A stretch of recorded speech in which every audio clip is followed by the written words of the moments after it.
Hello everyone. So let us continue with our discussion on special suits, that is suits in particular cases.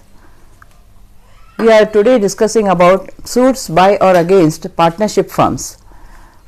Now this provision relating to partnership firms were introduced just according to the principles of English law. The law of partnership was not there in India until the partnerships, as we have seen in England, have started in India. Long back in 1891, the partnership rules were framed based on the English system. There was a case in England, one case called Wire and Company, wherein the cases where partnership firms are formed and partners sue in the name of the firms, or the firm sues somebody else,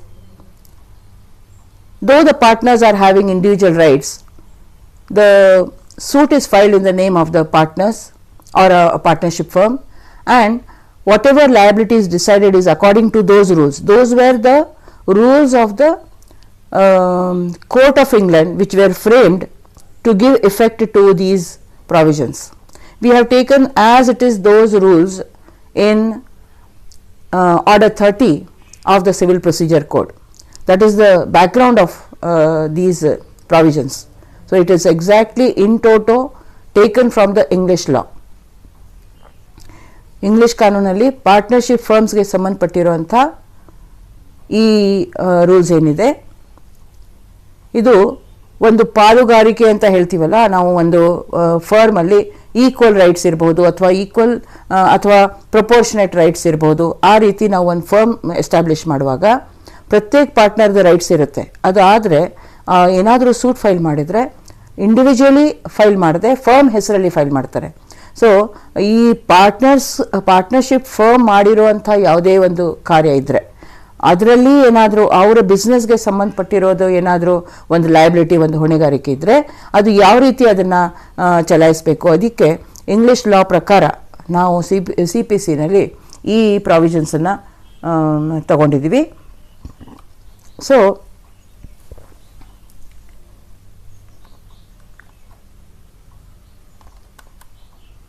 when we speak about Order 30, first of all,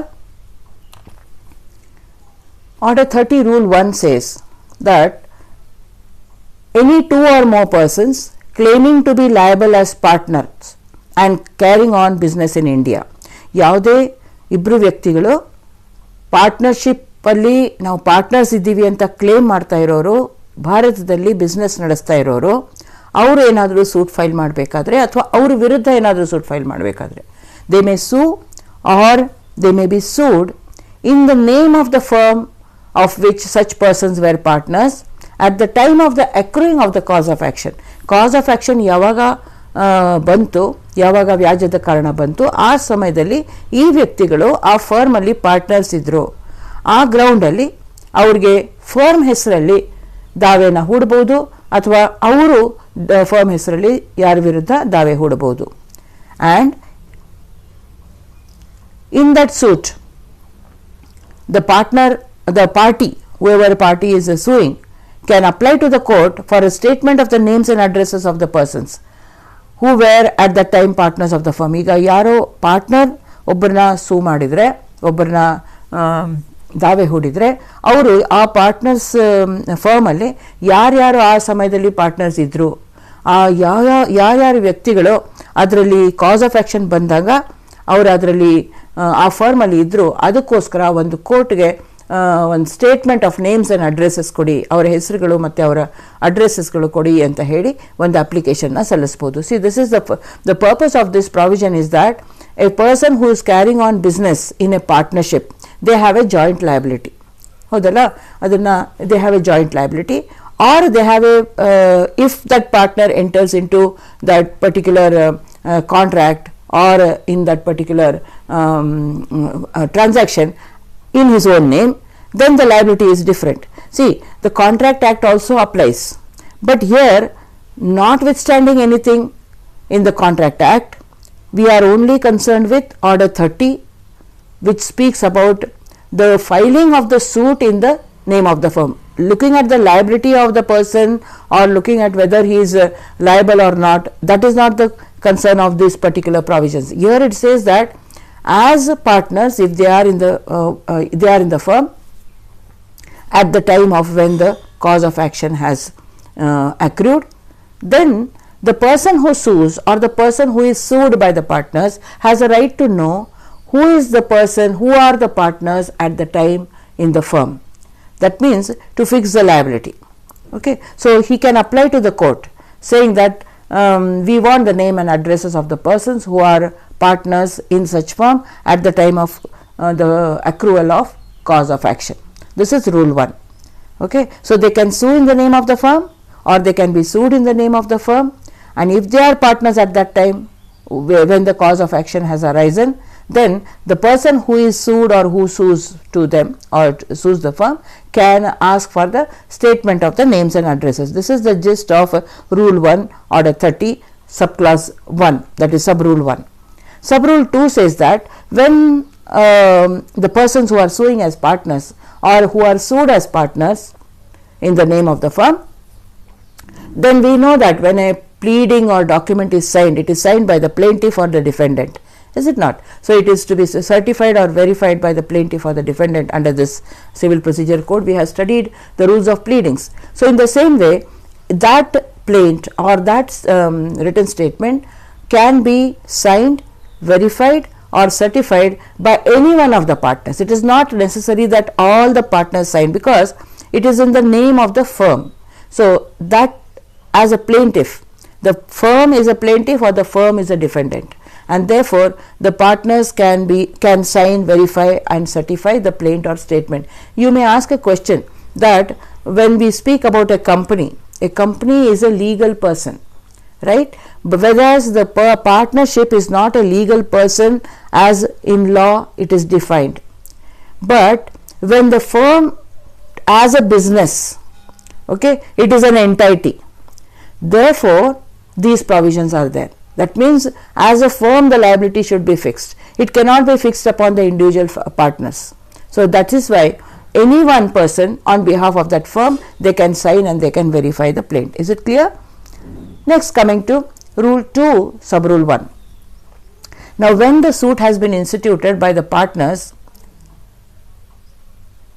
in the name of the firm, the defendant, he has to file the written statement. There, the defendant can ask for the disclosure of all the persons who are constituting the firm. Why this is necessary?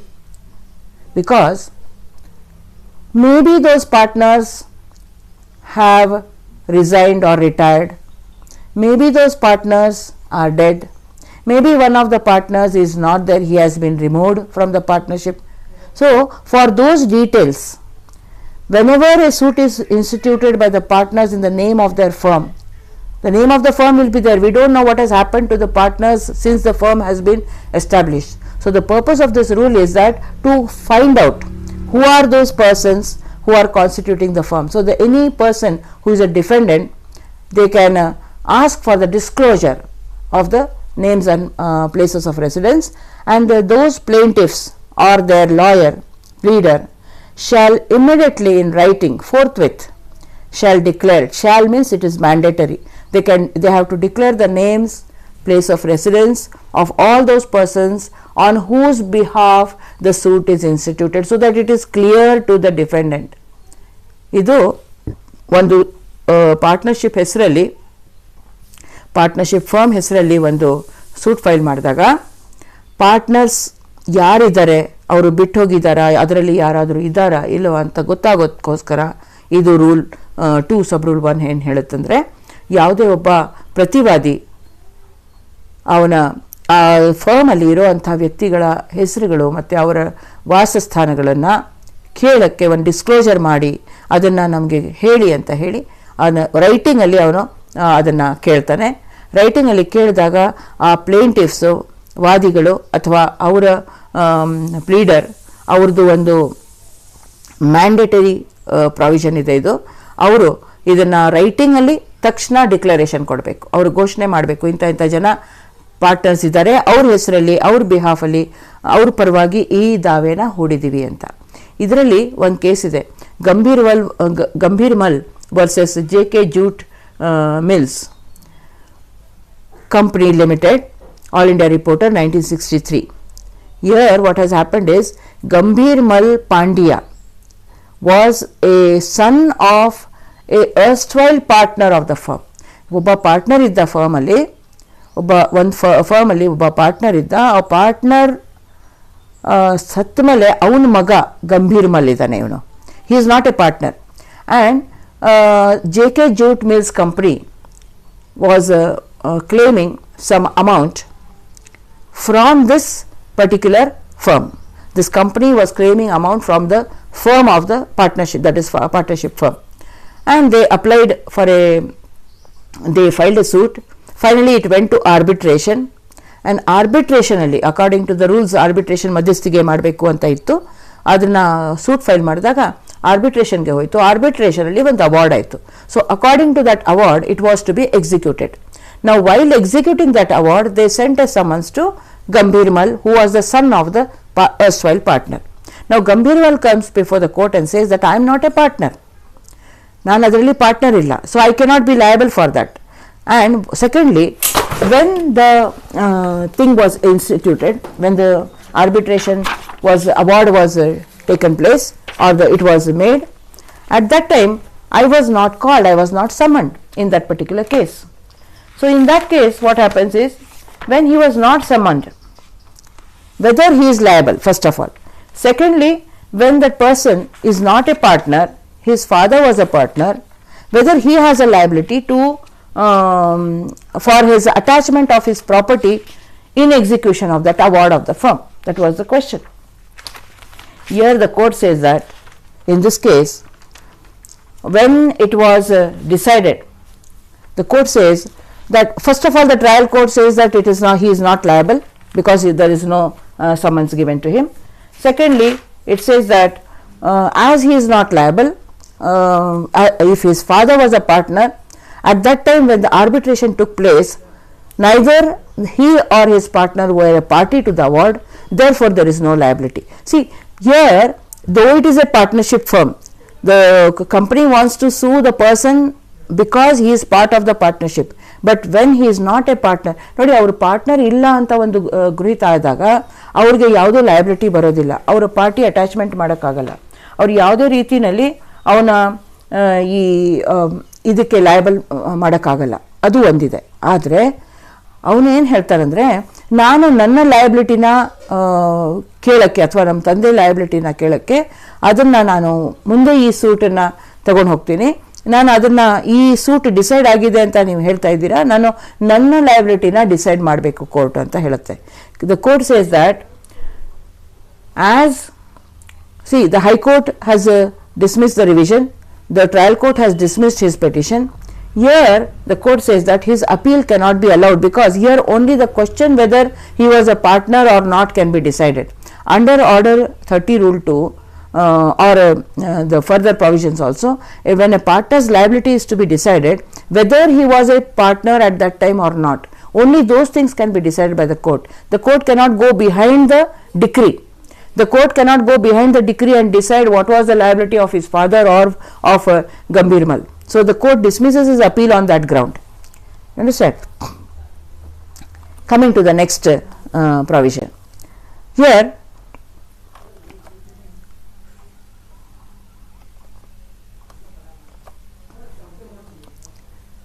where the disclosure has to be done.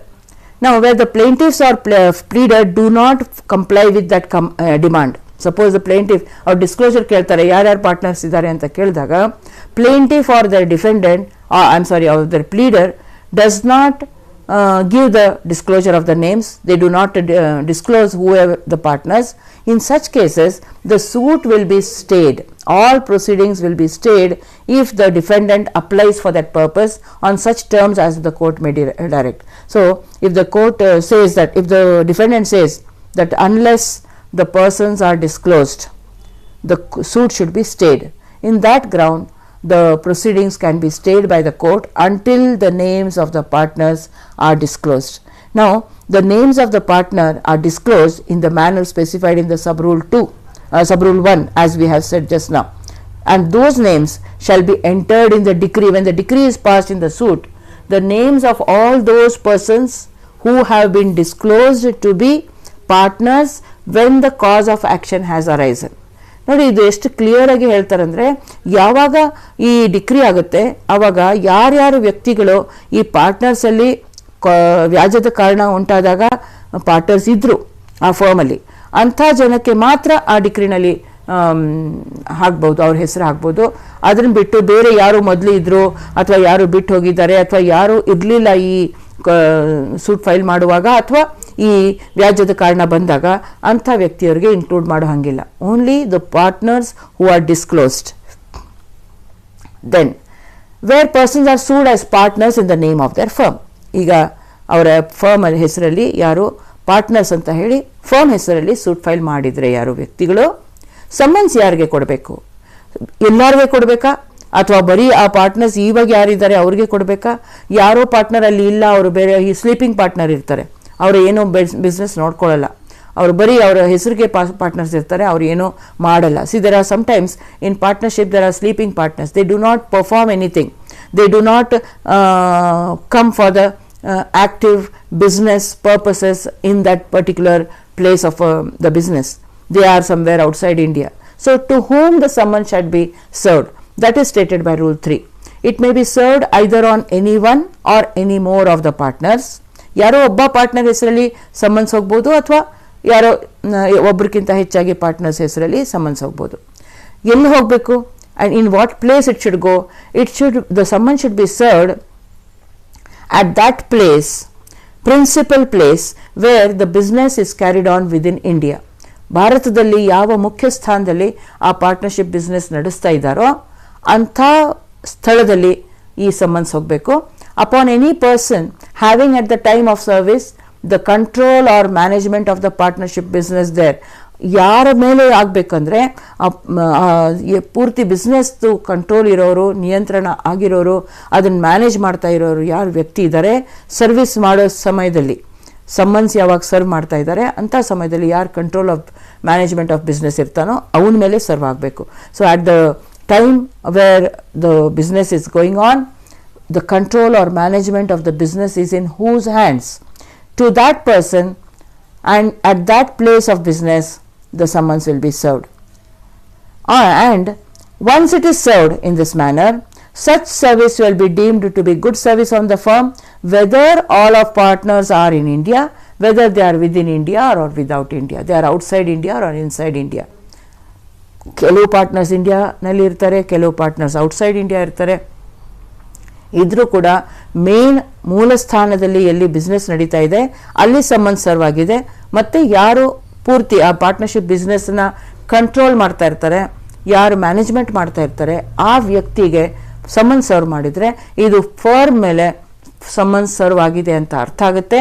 ಯಾರು ಅಲ್ಲಿ ಇರಲಿ ಅಥವಾ ಬೇರೆ ದೇಶದಲ್ಲಿ ಇರಲಿ ಇದು affect ಆಗಲ್ಲ ಅಂತ ರೂಲ್ 3 ಹೇಳುತ್ತೆ. See, that is the ground where here in this Gambhirmal case the court says that it doesn't matter wherever you are, but the service of summons is not a question.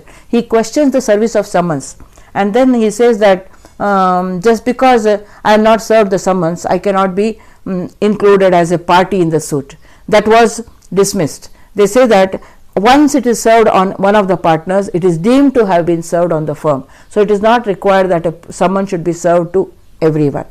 Now, in the case of a partnership which has been dissolved, now suppose the plaintiff knows that before institution of the suit, this partnership has been dissolved. ಈಗ partnership ಇಲ್ಲ, dissolve ಆಗಿದೆ ಅಂತ ಪ್ಲೇಂಟಿಫ್ಗೆ ಗೊತ್ತಿದೆ, ವಾದಿಗೆ ಗೊತ್ತಿದೆ ಅಂತ ಹೇಳಿದಾಗ suit file ಮಾಡೋದು ಮುಂಚೆ, ದೆನ್ ಆವಾಗ ಏನು ಮಾಡಬೇಕಂದ್ರೆ ಪ್ರತ್ಯೇಕ ವ್ಯಕ್ತಿ ಯಾರ್ಯಾರಿಗೆ ನೀವು ಹೊಣೆಗಾರಿಕೆ ಹೋಲಿಸ್ತಾ ಇದ್ದೀರಾ, ಯಾರ್ಯಾರ ವ್ಯಕ್ತಿ ಮೇಲೆ ಹೊಣೆಗಾರಿಕೆ ಬರುತ್ತೆ ಈ ಸೂಟಿಂದ ಅಂಥ ಪ್ರತ್ಯೇಕ ವ್ಯಕ್ತಿಗೆ, ಭಾರತದಲ್ಲಿ ಇರೋ ಅಂಥ ವ್ಯಕ್ತಿಗೆ ಸಮನ್ಸ್ ಸರ್ವ್ ಆಗಬೇಕು. So whoever the person wants to make liable, the person who is suing the firm, if he knows that it is dissolved, then he will serve the summons on every person whom it is sought to be made liable under that particular. Of course, this is a proviso which speaks about natural justice principles. Of course, he has to know that he has to appear, and therefore he has to be given an opportunity to be heard. The case, he has to be served the summons. If he is made liable, if it is on the firm, it has been dissolved. If it is, see, normally if the firm is working, if the firm is functioning, business is going on, any one of the partners can be served. But if it is dissolved, then the person whom you want to make liable, he has to be served. That is the principle of this rule. Now, in what capacity the notice will be served, that speaks in Rule 5. Here, suppose the summons is issued to a firm. According to Rule 3, summons is issued to the firm. Then, at that time of service, whoever that person upon whom it is served shall be informed by notice in writing given at the time of such service. That person will be given a notice that whether he is given the summons as a partner of the firm, or whether he is given a summons as a person who is having control or management of the business of the firm, or whether he is served the notice or served the summons in both the characters. This is compulsory again. Rule 5 speaks about the mandatory provision that he should know in which capacity the notice has been served to him. ಯಾವ ಸ್ಥಾನದಲ್ಲಿ ಈ notice ಅವನಿಗೆ ಕೊಟ್ಟಿದ್ದಾರೋ ಅದನ್ನು ಅವನಿಗೆ notice ಕೊಡಬೇಕು. ಆ summons ಕೊಡುವಾಗಲೇ ಅವನಿಗೆ ಹೇಳಬೇಕು, ನಿನಗೆ ಪಾರ್ಟ್ನರ್ ಅಂತ ಸರ್ವಿಸ್ ಕೊಟ್ಟಿದ್ದಾರಾ ಅಥವಾ ಸಮನ್ಸ್ ಕೊಟ್ಟಿದ್ದಾರಾ, ಅಥವಾ ನೀನು ಇದರೆಲ್ಲ ನಿಯಂತ್ರಣದಲ್ಲಿ ಮ್ಯಾನೇಜ್ಮೆಂಟ್ ಆಫ್ ಬಿಸ್ನೆಸ್ ಅಂಥ ಕೆಪಾಸಿಟಿನಲ್ಲಿ ಅಂಥ ಸ್ಥಾನದಲ್ಲಿ ಇದ್ದೀರಾ ಅಂತ ಹೇಳಿ ಸಮನ್ಸ್ ಸರ್ವ್ ಮಾಡಿದಾರಾ, ಅಥವಾ ಈ ಎರಡು ಸ್ಥಾನದಲ್ಲಿ as A partner and as A person who is controlling and managing the business, ಆ ರೀತಿ ಸಮನ್ಸ್ ಹೋಗಿದೆಯಾ ಅಂತ. ಸಪೋಸ್ ಆ ಥರ ನೋಟಿಸ್ ಕೊಟ್ಟಿಲ್ಲ, suppose that notice has not been given to him, that is fixing the capacity in which the notice has been served, then the person shall be deemed to be served as a partner. ಅವನು control management ಇದ್ದಾನೆ ಅಂತ ಅರ್ಥ ಆಗಲ್ಲ, ಅವಾಗ ಅವನು partner ಅಂತ serve ಆಗಿದೆ ಅಂತಾನೆ ಅರ್ಥ ಆಗುತ್ತೆ. So in default of the notice to be given in this particular manner, that is about his capacity, then he is deemed to be served as a partner of the firm. So any partner of the firm ಅಂತ ನಾವು ಏನು ಹೇಳಿದ್ವಿ ಆ ಅರ್ಥದಲ್ಲಿ ಬರುತ್ತೆ. Rule 4 ಏನು ಹೇಳುತ್ತಂದರೆ, 4ನೇ ನಿಯಮ ಏನು ಹೇಳುತ್ತಂದರೆ, ಇಬ್ಬರು ಅಥವಾ ಹೆಚ್ಚಿಗೆ ವ್ಯಕ್ತಿಗಳು ಫರ್ಮ್ ಹೆಸರಲ್ಲಿ ಯಾವಾಗ ಸೂಟ್ ಫೈಲ್ ಮಾಡ್ತಾರೆ ಅಥವಾ ಸೂಟ್ ಅವ್ರ ವಿರುದ್ಧವಾಗಿ ದಾವೆ ಹೂಡಲಾಗಿರುತ್ತೆ, ಅಂಥ ಸಂದರ್ಭದಲ್ಲಿ ಒಬ್ಬ ಅದರಲ್ಲಿ ಮೃತ್ಯು ಆದರೆ ಅದು ಸೂಟ್ ಪೆಂಡಿಂಗ್ ಇರುವಾಗಿರ್ಬೋದು, ಅಥವಾ ಅಂಥ ಸೂಟ್ ಹಾಕೋ ಮುಂಚೆ, ಅದನ್ನು ದಾವೆ ಹೂಡೋದು ಮುಂಚೆ ಅವನು ಮೃತ್ಯು ಆದರೆ, ಆಗ ಆ ಪರ್ಸನ್ ಅವರ ಲೀಗಲ್ ರೆಪ್ರೆಸೆಂಟೇಟಿವ್ಸ್ನ, ಅವರ ಕಾನೂನಿ ಪ್ರತಿನಿಧಿಗಳನ್ನು ಜಾಯಿನ್ ಮಾಡೋ ಅವಶ್ಯಕತೆ ಇಲ್ಲ. C rule 4 says that if 2 or more persons sue or are sued in the name of the firm, then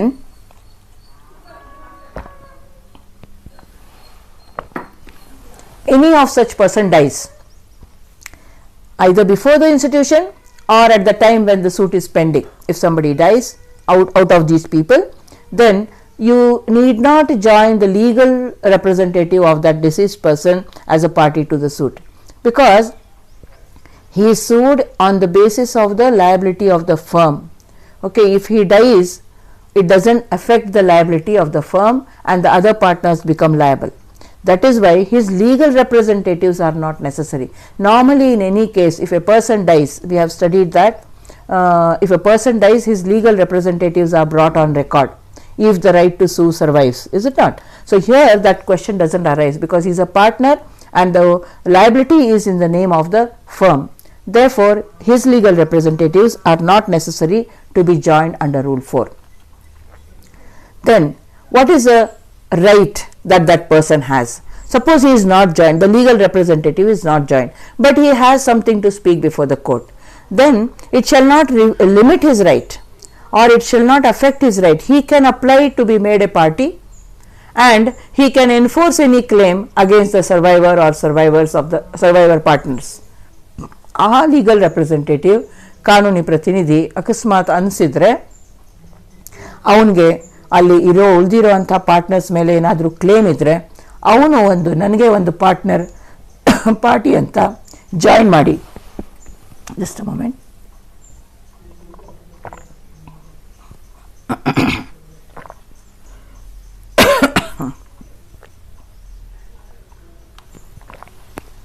ಅಂತ ಹೇಳಿ ಅವನು ಸೂಟಲ್ಲಿ ಅವನು ಅಪ್ಲಿಕೇಶನ್ ಹಾಕ್ಬೋದು, ಒಂದು ಅರ್ಜಿ ಹಾಕ್ಬೋದು, ನನಗೆ ಪಾರ್ಟಿ ಅಂತ ಸೇರಿಸಿ ಅಂತ ಹೇಳಿ, ಪಕ್ಷಕಾರ ಅಂತ ಸೇರಿಸಿ ಅಂತ ಹೇಳಿ ಹಾಕ್ಬೋದು. So a person can apply to be made a party to the suit even if he is not added as a legal representatives, he has not been brought on record. That does not limit his right. He can enforce any claim against the survivor partners by applying to be made a party to the suit. The court will decide whether he is a necessary party, whether he has to made a party to the suit, that the court will decide. Okay. Then Rule 6 speaks about appearance of partners.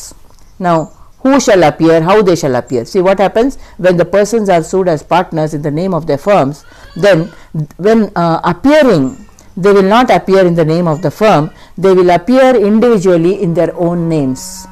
Understand? When they are, suppose it is partners A, P and C. They are partners in the firm, and the firm is ABC Limited. Okay, so ABC Limited or ABC and Company, whatever it is, if that partnership is there. Suppose it is in some other name also, and A, B, C are joined as partners. Now what happens if they appear before the court? A will appear as A, B will appear as B, C will appear as C, individually in their own names, but the proceedings will continue in the name of the firm. So whatever proceedings are there, it will be the name of the firm only, but when they appear, it will be in their own names. Then Rule 7 says that no other person can appear unless he is the partner of the firm. So where a summons is served according to Rule 3 upon a person having the control or management of a partnership business, ಯಾರೋ ವ್ಯಕ್ತಿಗೆ partnership business ನಿಯಂತ್ರಣದಲ್ಲಿ ಅವ್ನು ನಿಯಂತ್ರಣ ಮಾಡ್ತಾನೆ ಅಥವಾ management ಮಾಡ್ತಾನೆ ಅಂತ ಹೇಳಿ ಅವನಿಗೆ ಸಮನ್ಸ್ ಹೋಗಿದ್ರೆ, ಅವನು ಪಾರ್ಟ್ನರ್ ಇಲ್ಲ, ಬರೀ ಕಂಟ್ರೋಲ್ ಮಾಡ್ತಾ ಇದ್ದಾನೆ, ಹಿ is not actually the active partner. ಆವಾಗ ಅವನು ಬರಬೇಕು ಅಂತ ಅಪಿಯರೆನ್ಸು ನೆಸರಿ ಇಲ್ಲ, ಅವನು ಅಪಿಯರ್ ಆಗಬೇಕು, ಹಾಜರಾಗಬೇಕು ಅಂತ ಅವಶ್ಯಕತೆ ಇಲ್ಲ, unless he is the partner of the firm. Partner ಇದ್ರೆ ಮಾತ್ರ ಅವನ ಅಪಿಯರೆನ್ಸ್ ಆಗೋದು ಕಡ್ಡಾಯವಾಗಿದೆ. ಅವನು ಪಾರ್ಟ್ನರ್ ಇಲ್ಲ, ಅವನು ಮ್ಯಾನೇಜ್ಮೆಂಟ್ ಮಾಡ್ತಾ ಇದ್ದಾನೆ, ಕಂಟ್ರೋಲ್ ಮಾಡ್ತಾ ಇದ್ದಾನೆ ಅಂತ ಹೇಳಿ ಅವನಿಗೆ ಸಮನ್ಸ್ ಹೋಗಿದೆ ಅಂದರೆ ಅವನು ಬಂದು ಅವನು ಅಪಿಯರ್ ಆಗೋದು ಅವಶ್ಯಕತೆ ಇಲ್ಲ ಅಂತ ರೂಲ್ 7 ಹೇಳುತ್ತೆ. If he is not a partner, he is only having the control or management of the partnership business, then no appearance shall be necessary according to Rule 7. Then now suppose a summons is served on the partners and they say that I am not a partner, as we saw in this Gambhirmal Pandya case. A person is not a partner, but still he can appear. He can appear under protest. That is Rule 8, Sub-Rule 1. Suppose a person is served summons under Rule 3, then if he says that I deny that I am a partner at any material time, ಯಾವುದೇ ಒಂದು ಮುಖ್ಯ ಕಾಲದಲ್ಲಿ ಸಮಯದಲ್ಲಿ ನಾನು partner ಇರಲಿಲ್ಲ ಅಂತ ಹೇಳಿ ಅವನು ಹೇಳ್ತಾ ಇದ್ರೆ, ಅವನು ನಿರಾಕರಿಸ್ತಾ ಇದ್ರೂ ಕೂಡ ಅವನು ಅಪಿಯರೆನ್ಸ್ ಅಂಡರ್ ಪ್ರೊಟೆಸ್ಟ್ ಮಾಡಬಹುದು. ಅವನ ಅಪಿಯರೆನ್ಸ್ ಆಗಿ ಆ ಮಾತನ್ನ ಹೇಳಬೇಕು.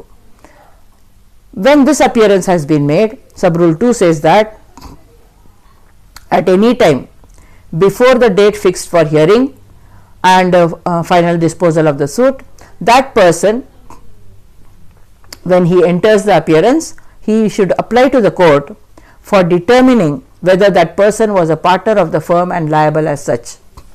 Suppose the plaintiff, ಈಗ ಏನಾಗುತ್ತೆ, ಅವನು ಅಂಡರ್ ಪ್ರೊಟೆಸ್ಟ್ ಅಪಿಯರ್ ಆಗ್ತಾನೆ, ಪ್ಲೇಂಟಿಫ್ ಅವನಿಗೆ ಸಮನ್ಸ್ ಕಳಿಸಿರ್ತಾನೆ, ಪ್ಲೇಂಟಿಫ್ ಒಂದು ಅರ್ಜಿಯನ್ನು ಸಲ್ಲಿಸಿ ಯಾರು ಪ್ಲೇಂಟಿಫ್ ಅಥವಾ ಡಿಫೆಂಡೆಂಟ್ ಯಾರು ಸೂಟ್ ಫೈಲ್ ಮಾಡ್ತಾರೋ ಅಥವಾ ಸೂಟ್ ಯಾರು ದಾವೆ ಹೂಡಿರ್ತಾರೋ ಅಥವಾ ಯಾರ ವಿರುದ್ಧ ದಾವೆ ಹೂಡಿದೆ ಅಂಥ ವ್ಯಕ್ತಿ ಕೋರ್ಟ್ಗೆ ಒಂದು ಅಪ್ಲಿಕೇಶನ್ ಹಾಕಿ ಈ ವ್ಯಕ್ತಿ ಪಾರ್ಟ್ನರ್ ಇದ್ದಾರ ಅಂತ ನಿರ್ಧಾರ ಮಾಡೋಕ್ಕೋಸ್ಕರ ಕೋರ್ಟ್ಗೆ ಅಪ್ಲಿಕೇಶನ್ ಮಾಡ್ಬೋದು. ಮತ್ತು ನಿರ್ಧಾರ ಆಗಿದ್ರೆ ಅವನು ಲಯಬಲ್ ಇದ್ದಾನ, ಅವನು ಹೊಣೆಗಾರ ಇದ್ದಾನ. So this is important for determining the liability of that person because the summons has been served. He is appearing under protest. So he can file a application to determine whether the person is liable or not. Such application, when it is filed before the court, then the court will decide whether he was a partner at that material time. ಯಾವ ಸಮಯದಲ್ಲಿ ಇದು ವ್ಯಾಜ್ಯದ ಕಾರಣ ಬಂದಿದೆ ಅಂಥ ಸಮಯದಲ್ಲಿ ಅವನು partner ಇದ್ದ ಅಥವಾ ಇಲ್ಲ ಅಂತ ಹೇಳಿ ಕೋರ್ಟ್ ಡಿಸೈಡ್ ಮಾಡಬೇಕು. ಕೋರ್ಟ್ ಡಿಸೈಡ್ ಮಾಡಿದರೆ ಅವನು ಪಾರ್ಟ್ನರ್ ಇದ್ದಾನ ಅಂತ ಹೇಳಿದರೆ ಆಗ ಆ ವ್ಯಕ್ತಿ ತನ್ನ ಡಿಫೆನ್ಸನ್ನು ಫೈಲ್ ಮಾಡ್ಬೋದು. ತನ್ನ ಪ್ರತಿವಾದನ ಹಾಕೋಕ್ಕೆ ಯಾವುದೇ ಅಡ್ಡಿ ಇಲ್ಲ, ಅವನು ಹಾಕ್ಬೋದು. ಮತ್ತು ಅವನು ನಾನು ಅದರಲ್ಲಿ ಲಯಬಲ್ ಇಲ್ಲ ಅಥವಾ ಫರ್ಮ್ ಲಯಬಲ್ ಇಲ್ಲ, ತನ್ನ against the defendant denying the liability of the firm. So if on that application the court holds that he was a partner, that does not stop that person from filing a defense, and in that defense he can deny the liability of the firm against the defendant. See here the word liability of the firm is important. When he forms his defense, see, because that case is the case is against the firm, case is not against the individual partner, so he cannot go into the details of what are his rights and liabilities. He can only deny the liability of the firm in respect of the claim against the defendant. This is very important. Next, rule 8 subclause 4 says that if the court holds that he is not a partner and he is not liable, that does not stop the plaintiff from serving a summons on the firm and proceeding with the suit. If that person is served a summons, he comes to the court and he says I am not a partner of the firm. Court decides that he is not a partner of the firm at that time. Then what happens? The plaintiff cannot be stopped from serving a summons on the firm for that liability. He can serve a summons on the firm, and the plaintiff, if it does so, okay, he shall be precluded from alleging that person's liability as partner of the firm when a decree is passed.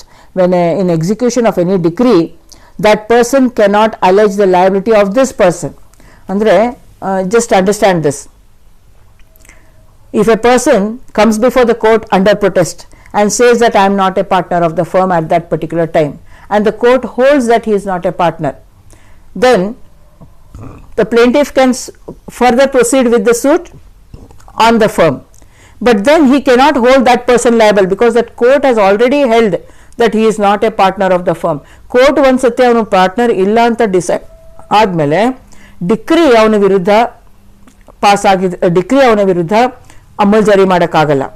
ಆ firm ವಿರುದ್ಧ ಮತ್ತೆ ಅದು ಮುಂದೆ ತಗೋಬೋದು, case ನಡೆಸಬಹುದು, ಅದರ ಪ್ರಕಾರ ಡಿಕ್ರಿನ ತಗೋಬೋದು. ಆದರೆ ಆ ವ್ಯಕ್ತಿಗೆ ಲಯಬಲ್ ಮಾಡೋಕ್ಕಾಗಲ್ಲ. ಇದು Ganesh trading company versus Mojiram. In this case what has happened is, this is All India Report of 1978. Here there was a application made for an amendment of the plaint. ಈ ಕೇಸಲ್ಲಿ plaint amendment ಮಾಡೋಕ್ಕೆ ಒಂದು application ಮಾಡಿದ್ರು Ganesh trading company versus ಮೋಜಿರಾಮ್ ಕೇಸಲ್ಲಿ. ಏನಕ್ಕಂದ್ರೆ first plaintiff ಏನು ಮಾಡ್ತಾನೆ, case file ಮಾಡ್ತಾನೆ against the firm. That person on whom the summons is served, he comes and files a defense that this firm is not there in existence, it is dissolved. It dissolved agide anta avanu when he files a summons or he issues a summons to the defendant. At that time the defendant raises an objection that this firm is not functioning, it is dissolved. In such case, what is the next option? So he has to sue the firm, right? Firm is not there, so the next option is he can sue those persons who are liable, all those whom he thinks liable according to the rules which we have discussed just now. But in that case what has happened is he applies for an amendment saying that I want to amend the plaint in my own, that is in the personal names of the people who are liable, and taking away the name of Ganesh Trading Company versus Mojiram, that is Ganesh Trading Company is suing and against that particular firm, that firm's name will be removed and the name of individual persons will be introduced. That amendment he wants. The trial court dismisses, saying that it is change of cause of action, you cannot allow that. He goes to the High Court. High Court also dismisses, saying that once you change the name of the partners, the whole thing changes, the liability changes, so cause of action also changes. He goes to the Supreme Court. Here the Supreme Court says that once the person comes to know that it is dissolved, then he has a right to file the case against the individual persons whom he wants to make liable, because at that time he did not know that it is dissolved. Now he comes to know that the firm is dissolved. So what has his rights? He cannot just keep quiet. He can file it against the persons who are liable. So if you say that the amendment is taking away that right and it cannot be allowed, amend is giving him that right, which if it is not allowed, then the firm cannot be sued. So court says that the procedure of amendment, it should be taken in the meaning of procedure. It should not take away the rights of the parties in a suit. Any amendment should not take away the rights of the parties to the suit. So if it is allowed, the question is whether the person is able to sue later. Suppose this happens, the amendment is not allowed, he is not able to sue. So his right is not there. So therefore the court allows the appeal. That was a suit for recovery of rupees 68,000 due under a promissory note which was executed by the partners of the firm. So firm ಹೆಸರಲ್ಲಿ ಒಂದು promissory note ಮಾಡಿದ್ರು. Promissory note ಪ್ರಕಾರ ಅವನು ಅಷ್ಟು ದುಡ್ಡು ಕೊಡಬೇಕಾಗಿತ್ತು ಈ ಕಂಪನಿಗೆ. ಅದ್ರ ಪ್ರಕಾರ ಇದ್ದಾಗ ಅವನು ಲಯಬಿಲಿಟಿ ಇದೆ ಅಂತ ಹೇಳಿ ರಿಕವರಿಗೆ ಸೂಟ್ ಫೈಲ್ ಮಾಡ್ತಾನೆ. ಅಂಥ ಸಮಯದಲ್ಲಿ ಡಿಸಾಲ್ವ್ ಆಗಿದೆ ಅಂತ ಗೊತ್ತಾಗುತ್ತೆ. So in such case what happens, then the plain here we say that liability of that person as a partner of the firm cannot be taken in and he should be precluded from alleging. E ground ಕೊಡ್ತಾರೆ, rule 8 subclause 4. They say that when he is precluded from alleging that liability of the person as a partner of the firm, that partner he is not a partner ಅಂತ court hold ಮಾಡಿಬಿಟ್ಟಿದೆ. Court has said that he is not a partner. So now he cannot allege the liability of that person, and therefore they say that it should not be allowed. But the court decides against this. Court says that the amendment can be allowed and he can be allowed to make it as a personal case or a private case, not against a firm. This was a important case. Then suits between co-partners. Suppose a firm wants to sue one or more partners, or partners want to sue the firm, or partners want to suits between firms having one or more partners in common. Suppose one partner A, B, C, they are common in firm Y, firm Z. In both the firms they are partners. Now there is a suit between Y and Z firm. Now the partners are common in both. Still this can apply to the suit. They can file the suits between firms also. So rule 9 says that this rule applies to all suits between one firm and another firm, or a firm between and their partners, and the same rules will apply. But in such suits, if the execution has to be issued, then it cannot be issued without the leave of the court. And when the leave of the court is to be obtained and an application has been filed, then the court must give directions for all accounts and inquiries to be made, and the directions must be given as may be just. That means if there is a suit between the co-partners, or if it is a suit between different firms who are having common partners, ಬೇರೆ ಬೇರೆ firms ಅಲ್ಲಿ ಬೇರೆ ಬೇರೆ common partners ಇದ್ದಾರೆ, ಎರಡು firms ಅಲ್ಲಿ partners ಇದ್ದಾರೆ, ಅಂಥ ಫರ್ಮ್ಸ್ ಇದ್ರೆ ಅವ್ರ ಮಧ್ಯದಲ್ಲಿ ಸೂಟ್ಸ್ ಇದ್ರೆ ಅವಾಗ ಎಕ್ಸಿಕ್ಯೂಷನ್ ಅಮಲ್ಜಾರಿ ಮಾಡೋದು ಮುಂಚೆ ಒಂದು ಕೋರ್ಟಿನ ಅನುಮತಿ ಪಡ್ಕೋಬೇಕು. ಅಮಲ್ಜಾರಿ ಮಾಡೋ ಸಮಯದಲ್ಲಿ ಆ ಲೀವ್ ಕೊಡುವಾಗ ಕೋರ್ಟ್ ಏನು ಮಾಡಬೇಕು, ಅವರೆಲ್ಲ ಲೆಕ್ಕ ಪತ್ರಗಳನ್ನು ವಿಚಾರಣೆಗಳನ್ನು ಮಾಡಿ ಅವರ ಲೆಕ್ಕ ಎಲ್ಲ ನೋಡಿ ಅವರ ಏನೇನೋ ಡೈರೆಕ್ಷನ್ಸ್ ಕೊಡಬೇಕು ಒಂದು ನ್ಯಾಯಿಕವಾಗಿ ಈ ಸೂಟ್ ಲಯಬಿಲಿಟಿ ಡಿಸೈಡ್ ಮಾಡೋಕ್ಕೆ, ಅದನ್ನು ನಿರ್ದೇಶನ ಕೊಡೋಕ್ಕೋಸ್ಕರ ಎಲ್ಲ ಡೀಟೇಲ್ಸ್ ನೋಡಬೇಕು ಕೋರ್ಟ್ ಅಂತ ಹೇಳುತ್ತೆ. So the court has to look into all the things relating to the liability, then looking into the accounts and making inquiries between the rights of the partners and the liability of the partners. The court has to see that this application for leave to issue execution is granted.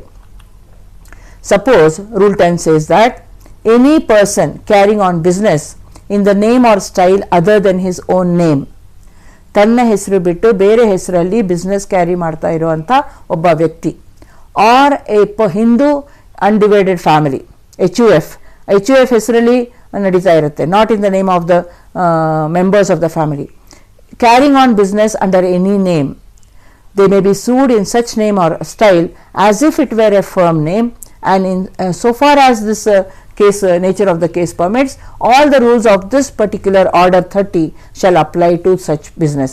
Firms, partnership firm anta helilla andru kuda, even if it is not said that it is a partnership firm, it may be a firm carried on by a members of the family in some name, or a business is carried on by a person in some other name, and not in his own name. Then also the same thing applies as we have discussed all the rules from Rule 1 to Rule 9. All these rules apply to such a person also. Then when a decree is passed in partnership suits, Rule 15 says under Order 30 Rule 15, sorry, Order 20, Order 21 speaks about the execution. Order 20 speaks about judgment and decree. So in Order 20, before passing a final decree in a suit for dissolution of a partnership or for taking off partnership accounts, the court shall pass a preliminary decree first. So in this case, what happens, before passing a decree, if it is a partnership, then for taking partnership account there is a decree, or for dissolving of partnership there is a decree. Then to decide all the things, the court shall first pass a preliminary decree, and the decree shall be executed against a partnership firm as it is in Order 21. See, Order 21 relates to decrees to be executed. Order 20 relates to judgment and decree. So these two provisions are stated here. Suppose the attachment of the partnership property is there in the decree. Suppose a decree may be executed, it can be executed against a partnership firm, and according to Order 21, the partnership decree also can be attached, that is partnership property can also be attached in furtherance of that decree, because in the decree whatever is the liability will be decided according to that particular suit. For that there is one case, Topenmal versus Kundomal, All India Reporter 1960. In this case there was a decree passed, and the sum of money which was taken in the name of joint family property firm. So it was a joint family firm, and in that name the decree was to be executed. They decided to execute it against the family property, so attachment of the family property. Now this person, he applies whatever the sum was due, he says that it cannot be executed against the personal property of this joint family members. ಅವರ ಯಾರು partners ಇದ್ದಾರೆ ಆ firm ಅಲ್ಲಿ ಅಂತ ಅದಕ್ಕೆ apply ಆಗಬೇಕು ಅಂತ ಹೇಳಿದ್ವಲ್ಲ, ಅದಕ್ಕೆ ಇದು ಪರ್ಸನಲ್ ಪ್ರಾಪರ್ಟಿ ವಿರುದ್ಧ ಅಟ್ಯಾಚ್ಮೆಂಟ್ ತಗೊಳಕ್ಕಾಗಲ್ಲ ಅಂತ ಹೇಳಿ ಅವನು ಡಿಕ್ರಿ ವಿರುದ್ಧ ಅವನು ಎಕ್ಸಿಕ್ಯೂಷನ್ ಅಲ್ಲಿ ಅಪಿಯರ್ ಆಗ್ತಾನೆ. ನಾವು that in the first court, decree court, it is dismissed. He goes to the High Court. High Court also dismissed. He goes to the Supreme Court. Whether the decree can be executed against that firm or against that Hindu joint family property as it applies to a ordinary decree. In that case also the court says that, as Order 20 says that the decree may be executed against a partnership firm in the same manner, then before passing a final decree there shall be a preliminary decree. In that preliminary decree, if it is stated that the property has to be attached, it can be, even the joint family property can be attached, and therefore the appeal is dismissed. Though he goes in appeal, the court says that it can be executed just like an ordinary decree. So what are the key points that we have discussed in this case is, first of all, in case of partnership firms, the partners may sue or be sued in the name of their firm. Secondly, a defendant may ask for disclosure of the name of the partners when it is filed in the name of the firm. Then the person who is served as summons, he can appear under protest. If he is not partner of the firm, he can appear under protest and deny that he was a partner, and have the issue of his being a partner tried at a trial. So, if he is a partner or not, that thing only will be decided, not his other liabilities. Then suits may be filed between a firm and its partners. In such suits, execution can be issued only with the leave of the court, and all the matters or all the facts or rules which apply to the execution will apply to the decree which is passed in the partnership firms also. So, the summary of what we have discussed today is that Order 30 provides for a special procedure when suits are filed against the partners of a firm. Next session we will be going to mortgage suits. Any question is there relating to this? You can ask me any questions relating to this if there are any questions. See, we have seen that in partnership firms there are special procedures to sue in the name of the firm instead of the partners. So, even if the partners, if there is one partner who is active, one partner who is a sleeping partner, it will go not in the name of that person, but it will be the summons will be served to either both the partners, or even if it is served to one person also, it is good.